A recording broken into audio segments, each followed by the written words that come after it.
Do you know how a caterpillar turns into a butterfly? Well, let's find out together. There are more than 12,000 kinds of caterpillars in the world. They live on every continent and come in all shapes, sizes, and colors, although they can look very different from one another. All caterpillars go through the same life cycle. It all starts with a tiny egg. A female moth lays her eggs on the underside of a leaf. She uses her back end to smear a little bit of egg white on the leaf, which helps keep the eggs safe from predators. Then she lays between 30 and 500 eggs and covers them with a silk-like substance. The eggs are so tiny, you need a magnifying glass to see them. They look like little balls or cylinders. Some are even transparent. The eggs hatch into male and female caterpillars. Right away they start to eat so they can grow bigger and stronger. As the caterpillar grows longer, its skin gets tighter and tighter. When it's time for the caterpillar to get a little bigger, it must shed its skin. That's called molting. First, the caterpillar stops eating and finds a twig or leaf to hang onto while it molts. It then secretes a liquid that dissolves the outer layer of its skin. Next, it wriggles out of its old skin, which is now soft and squishy.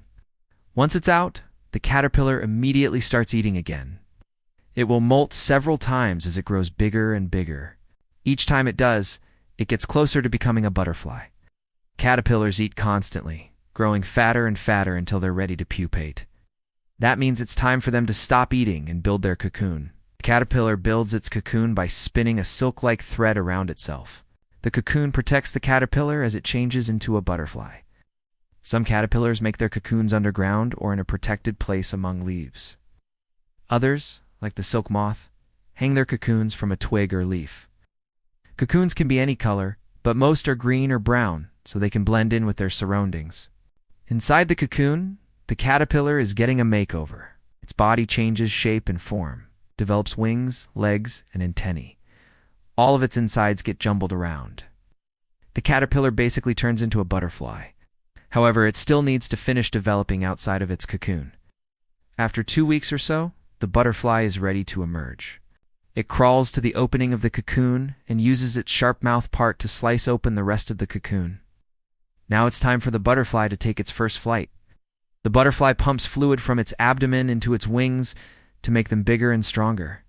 Then it flies away in search of flowers to sip nectar from. But wait, there's more. Butterflies lay their eggs, and the whole process begins again. So remember, if you ever find an egg on a leaf, it might be a caterpillar's egg. If you find a caterpillar, be careful because it could turn into a beautiful butterfly. Caterpillars are the larval stage of butterflies and moths. They usually have 3 pairs of legs and several pairs of prolegs near their rear ends. Caterpillars chew on leaves and other plants, storing energy for when they become butterflies. Their bodies are soft and squishy, just like your belly after Thanksgiving dinner. When they get too big for their skin, they shed their skin. This process is called molting. After molting, they get a new, bigger skin. Most caterpillars have 2 stages: an active stage where they eat and grow, and a resting stage where they build their cocoon. In the resting stage, they don't move much, and they don't eat. Some caterpillars spend this time hanging from a twig or leaf, while others hide in a hole in the ground or under a rock. When they're done, they come out of their hiding places as beautiful butterflies or moths. Some caterpillars are brightly colored so predators can see them and avoid eating them.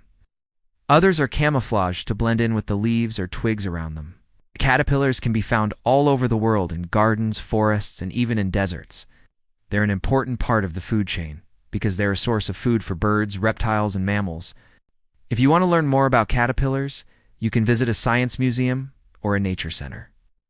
You can also do some research online or at your local library. Just remember to be respectful of the caterpillars in their habitat.